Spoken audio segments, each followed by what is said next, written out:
परिवार, पैसा और पिता। एक समय की बात है, एक छोटे से कस्बे में गणेश नाम का आदमी रहता था। गणेश अपने घर में बेटी और पत्नी के साथ रहता था। गणेश गरीब था, इसलिए वह दिन रात अपने परिवार की ज़रूरतें पूरी करने में लगा रहता था। वह हर हाल में बेटी और पत्नी की खुशी चाहता था। गणेश एक छोटी सी कंपनी में काम करता था, जहां उसकी आमदनी घर खर्चे जितनी हो जाती थी। लेकिन फिर भी गणेश कंपनी वाला काम खत्म करके दूसरी जगह काम करने को जाया करता था, ताकि कुछ और पैसे कमा सके। काम में व्यस्त होने से वह अपने परिवार को समय नहीं दे पाता था। गणेश 24 में से 14 घंटे घर से बाहर काम में निकाल देता था। रात को देर से आता और सुबह जल्दी जाता। इस तरह कुछ दिन बीत गए। एक दिन गणेश की पत्नी ने उससे कहा कि आप पूरे दिन काम करते हैं और हमें समय नहीं देते।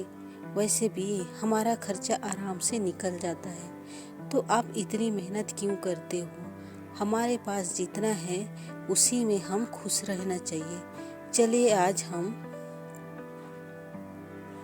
तीनों कहीं घूमने चलते हैं। तब गणेश कहता है कि बस कुछ समय मुझे और मेहनत करने दो, फिर आराम ही आराम है। इस तरह गणेश मेहनत करने में लगा रहता है। उसका बेटी भी उससे अक्सर कहती रहती थी कि पापा आज मेरे साथ खेल लो, बैठो और बातें करो। लेकिन गणेश हमेशा काम के लिए कहकर कभी उसे समय नहीं दे पाता था। कुछ समय और बीता। अब गणेश की किस्मत चमकी। गणेश की नौकरी जिस कंपनी में थी, अब उसका मालिक गणेश को मैनेजर बना देता है, क्योंकि गणेश काफी समय से वहाँ काम करता था और अब वहाँ मालिक का विश्वास पात्र बन गया था। मैनेजर बनने के बाद गणेश बहुत अमीर हो गया। उसकी आमदनी अच्छी खासी थी, वह कुछ भी खरीद सकता था। उसकी गिनती धनी लोगों में होने लगी। पत्नी और बेटी बस एक बार कोई चीज मांग लेते तो वह तुरंत हाजिर कर देता। एक दिन बेटी और पत्नी दोनों गणेश से बहुत ज़्यादा जिद करते हैं कि वे तीनों समुद्र के किनारे घूमने चले। गणेश कहता है कि ठीक है, आज चलेंगे, लेकिन मुझे कंपनी में थोड़ा काम है, इसलिए तुम दोनों समुद्र के किनारे पहुंचो, मैं सीधा कंपनी से काम खत्म करके पहुंचता हूँ।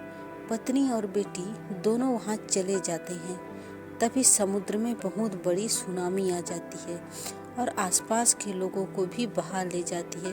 पत्नी और बेटी दोनों पानी में बह जाते हैं। जब गणेश वहां पहुंचता है तो ऐसी हालत देख घबरा जाता है।